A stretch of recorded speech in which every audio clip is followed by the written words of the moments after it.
All right. Welcome back to Blake's Black Book. This episode's going to be a bit different.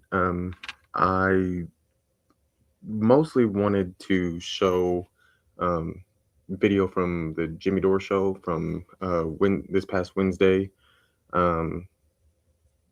He showed a video of Mark Carney, the Prime Minister of Canada, at the World Economic Forum annual meeting in Davos, Switzerland.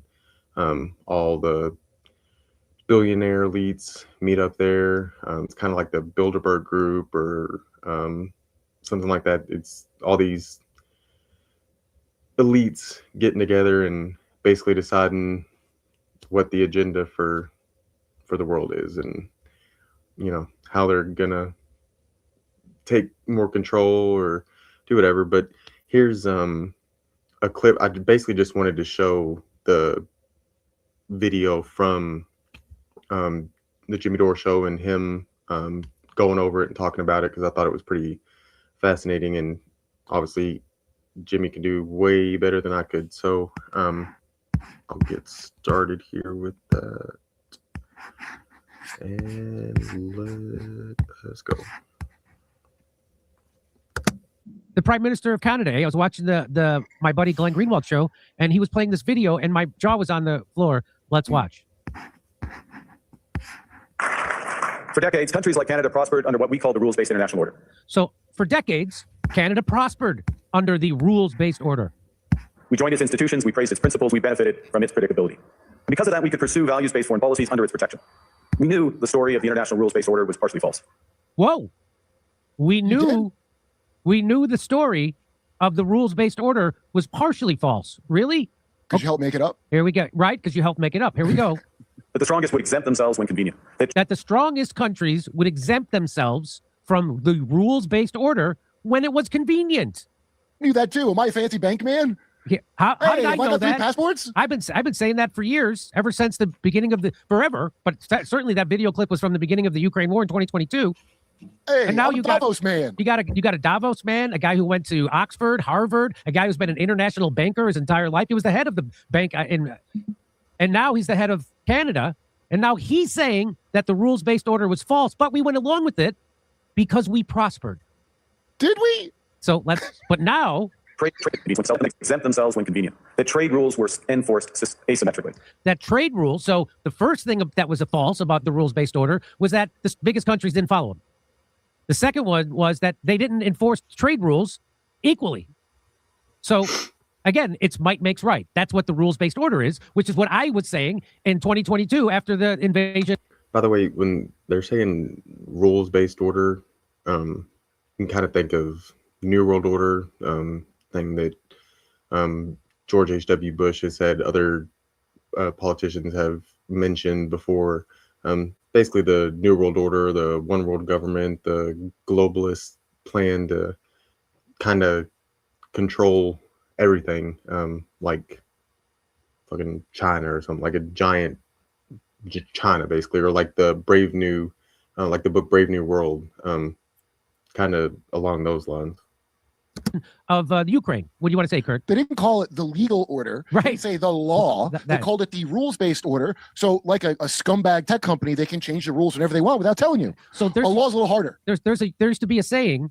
He who has the gold makes the rules? Yes. He who has the gold makes the rules. And so that's why they say rules-based order, and we had the gold and we make the rules. So here he keeps going. And we knew that international law applied with varying rigor depending on the identity of the accused. And international law, did you hear what he said? He's saying international law only applied. Let me back it up. And we knew that international law applied with varying rigor depending on the identity of the accused. With varying rigor, meaning that the law was applied at our leisure, that it wasn't applied universally, and it depended on if the law was going to be applied towards the United States, it didn't. But if it applied towards something like Iraq or Libya or Syria or Russia, then it mattered. But if okay, so we didn't. Okay. For the victim. This fiction was useful. And American hegemony in particular helped provide public goods, open sea lanes, a stable financial system. So he's saying this fiction, that everything was equal and everybody followed rules-based order, even though we didn't, even though it was might make right, even though it was unequal enforcement of the law. We all pretended that it wasn't those things. We pretended it was on the up and up and it was rules-based order because we all profited from this lie. Don't tell Konstantin Kisin from Trigonometry. Right. This. He's going to take this hard. Right. And by the way, this isn't like Zoloft Mondavi saying this. No. This is the most fastball down the middle globalist you can find is this guy. He's not a lefty. He's not a radical. It's not Noam Chomsky. It's not Zoloft Mondami saying international banker. He's an international banker who went to Oxford, went to Harvard, now is the head of Canada, eh? And he's saying it, that it was always bull, but nobody said anything because we all prospered under it. Okay. But I said something and you said something. But I said something. That's weird. Oh, he means him and his dickhead friends prospered. That's right. Here we go. Collective security and support for frameworks for resolving disputes. So we placed the sign in the window. We participated in the rituals. And we largely avoided calling out the gaps between rhetoric and reality. This bargain no longer works. Let me be direct. So they went along with it. But now it no longer works. Because it costs them money. So they never said shit about Iraq. They never said shit about Libya. They never said anything about Syria. They never said anything about Venezuela. They never said anything about Afghanistan, about Yemen, about Somalia, about the Sudan. They never said anything about anything. And in fact, they went along with the lie of Ukraine, that was somehow rules-based order. They went along with that even. But now the lie is starting to bite them in the ass, meaning they're going to go take Greenland away from Denmark. Okay, here we go. We are in the midst of a rupture, not a transition. Over the past 2 decades, a series of crises in finance, health, energy, and geopolitics have laid bare the risks of extreme global integration. But more recently, great powers have begun using economic integration as weapons, tariffs as leverage, financial infrastructure as coercion, supply chains as vulnerabilities to be exploited. Yeah, and so now it's affecting us. And so now we have to call out the lie, because now it's being pointed at us. It's fine if it's you getting It's fine if it's someone else's country, but now it's being pointed at us. They're doing tariffs on us now. He's remarkably forthcoming. It's unbelievable how he's actually telling the truth. People don't know how unbelievably important this is, what he's saying, because you can never undo this. Yeah, right. You can never undo that he's saying this, that it has always been a lie. And they've all benefited under U.S. imperialism. This isn't some jerk-off president of the United States. This is a bank, an international banker. Someone who's really important. Yeah, he's bigger than president of Canada. I know. Someone who's really important. Yeah, not a president has no power, no authority. There's like 8 levels of clearance above the president of the United States. I mean, there might be more, but yeah, the presidents really aren't running stuff. It's the bankers and the ones with the money. You know, money makes the world go round. He's prime minister of Canada. That means nothing. That's right. He's an international 3-passport banker, one of the highest authorities in the world. He was the head of the Bank of England, wasn't he? So you know he's a good man. Yeah. So now he's saying, whoa, now the lie that we've all participated in, that was why we went into Ukraine, why all that other stuff was allowed to happen. Now it's coming back to being pointed at us, and we have to make a righteous stand against it. That's what he's saying. Hey, buddy, Chatham House this one, you know? Yeah. Chatham House rules is. You cannot live within the lie of mutual benefit through integration when integration becomes the source of your subordination. So he's saying we can't go along with the lie anymore because now it's being used against us. It's used for our subordination. That's what he's saying. I know, Mark Carney. I got that impression quite some time ago. Yeah. Unbelievable. As inevitable, as the natural logic of international relations reasserting itself. And faced with this logic, there is a strong tendency for countries to go along to get along, to accommodate, to avoid trouble, to hope that compliance will buy safety. Well, it won't. So what are our options? In 1978, the Czech dissident Václav Havel, later president, wrote an essay called The Power of the Powerless. And in it, he asked a simple question: how did the communist system sustain itself? And his answer began with the greengrocer. Every morning, the shopkeeper places a sign in his window: workers of the world unite. He doesn't believe it. No one does. But he places a sign anyway to avoid trouble, to signal compliance, to get along. So, Kurt, if you realize what he's doing here, Kurt, is he's telling you how communism lasted so long, the Iron Curtain and all that stuff. And lockdowns. Was because they all went along with the big lie. Yeah. And they all, workers of the world unite. Like they were pretending that that's what was happening under communism, which it wasn't what was happening. My jaw has dropped. I thought you were exaggerating. I thought you were exaggerating a little bit. And my jaw has been open the whole time. I cannot believe any of what's happening right now. So he's saying just like that lie that he put in this is the workers of the world uniting, which it wasn't. That's not how the way they perverted communism. And so communism and the Iron Curtain was never about workers united. It was anyway. They perverted socialism. That's what communism was. The appropriation by Wall Street bankers, by the way. So now he's saying that we've used just a similar lie to keep this capitalism going. And now it's time to stop the lie. Well, anyway, he keeps going. And because every shopkeeper on every street does the same, the system persists. Not through violence alone, but through the participation of ordinary people in rituals they privately know to be false.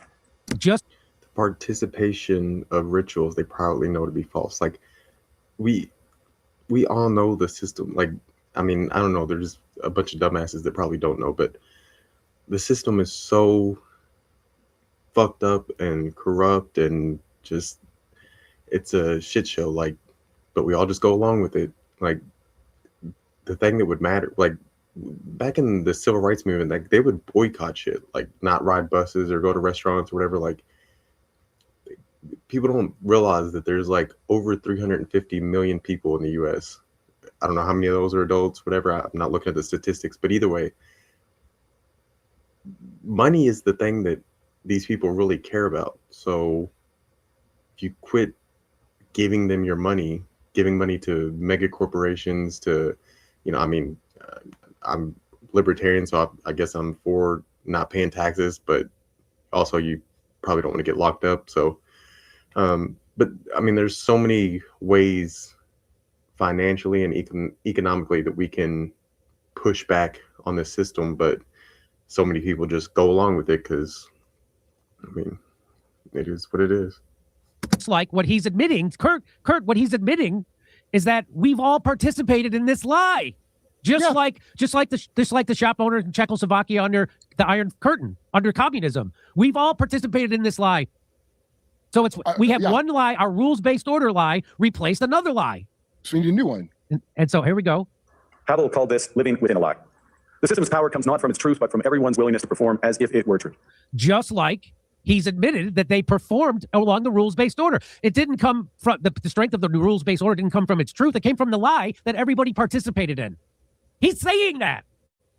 This is an international banker, head of the Bank of England, Prime Minister of Canada, Oxford, Harvard. This is the guy saying that it was all a lie. We all participated in it. You can't undo this. Well, they're banking on it. Here we go. And its fragility comes from the same source. When even one person stops performing, when the greengrocer removes his sign, the illusion begins to crack. Friends, it is time for companies and countries to take their signs down. For decades, we shouldn't allow the rise of hard power to blind us to the fact that the power of legitimacy, integrity, and rules will remain strong if we choose to wield them together. Which brings me back to Havel. What does it mean for middle powers to live the truth? Well, first, it means naming reality. Stop invoking rules-based international order as though it still functions as advertised. You said it never worked that way, and you knew it didn't, asshole. You said you knew it. You all knew. By the way, the COVID lockdowns, everybody going along to get along? Yeah. Carney, oh, wow, I hate him.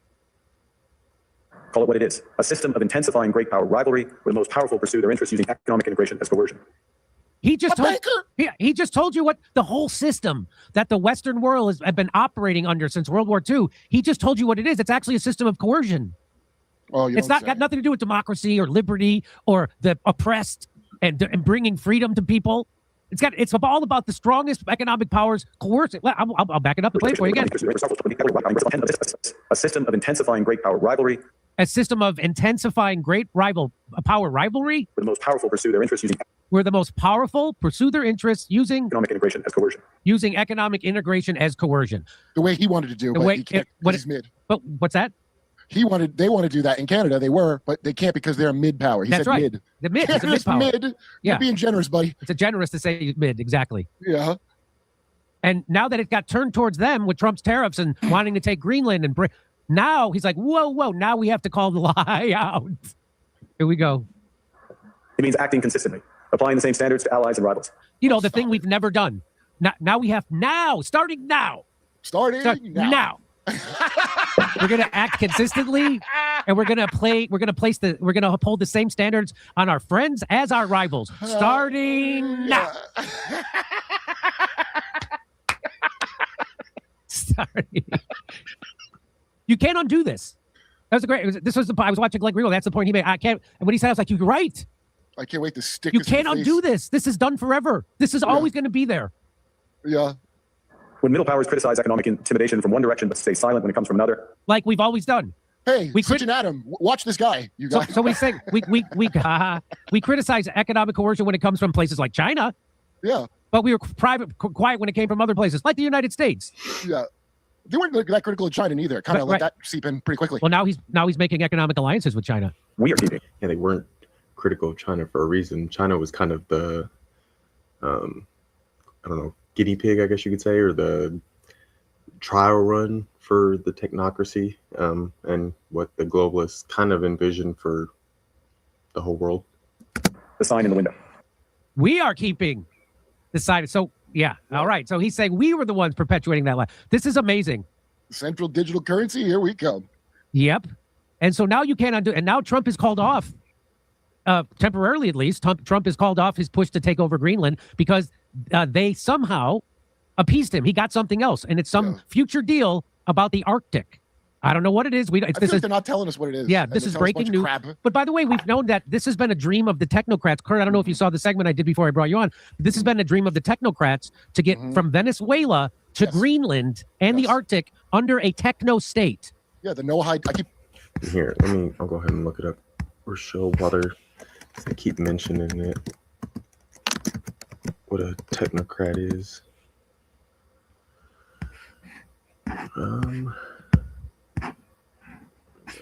Technical expert, especially one in a managerial or administrative position. Technical specialist, exercising governmental or managerial authority. Advocate of technocracy. Okay, what's technocracy? A government or social system controlled by technicians, especially scientists and technical experts. Government by technical specialists, a system of governments where people who are skilled or proficient govern in their respective areas of expertise. A type of meritocracy based on people's ability and knowledge in a given area. So if you read, even though he's kind of, he's always been kind of crazy, but recently, even for me, I don't know if he got paid off by Israel or what, but he's kind of changed. But here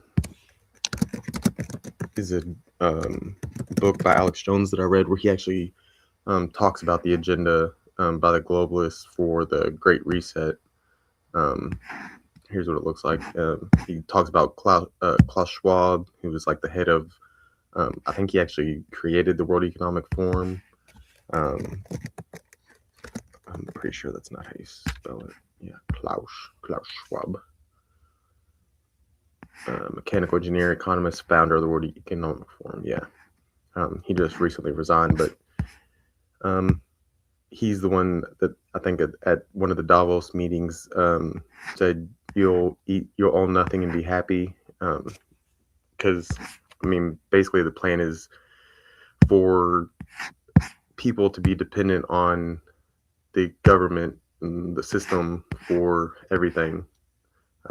So if they, BlackRock buys up all the houses and stuff like that, if private equity buys up all the resources, I guess, that normal people need, gasoline, everything like that, if they can kind of make us dependent, then, what else do they need us for? They're bitches at that point.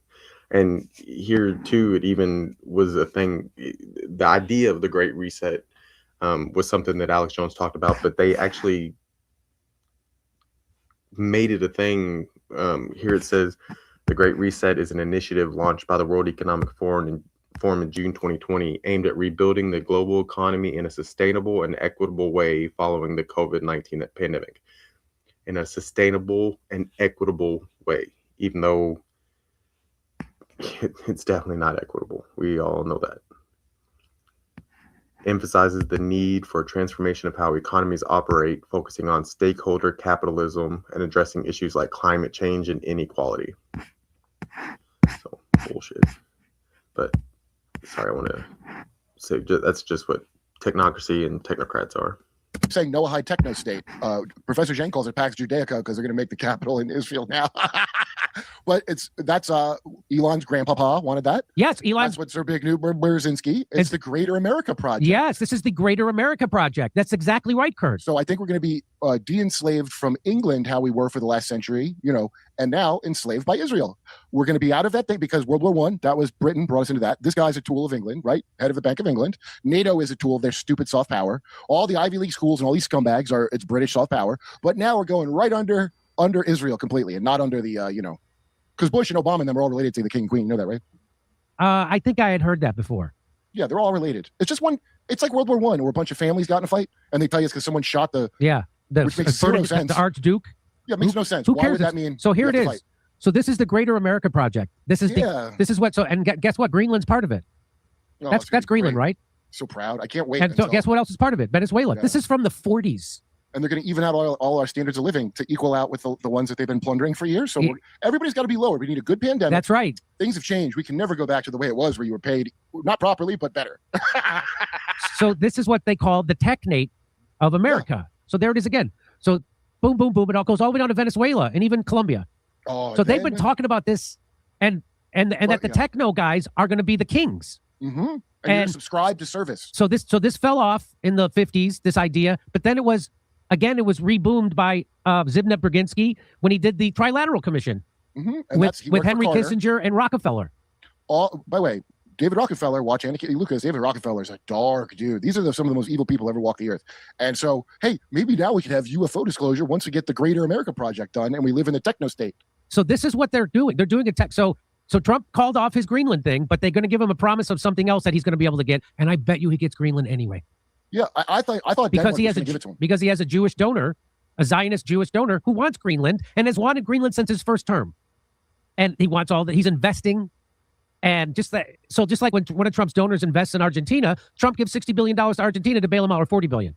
By the way, these donors, it's like Jewish, but I mean, I'm talking about Argentina. Did I say Venezuela? I meant Argentina. So just like when Trump's billionaire donor invests in Argentina, starts to lose his ass, Trump gives a $40 billion bailout to Argentina, which is really a bailout to his donor, who's in bed with George Soros.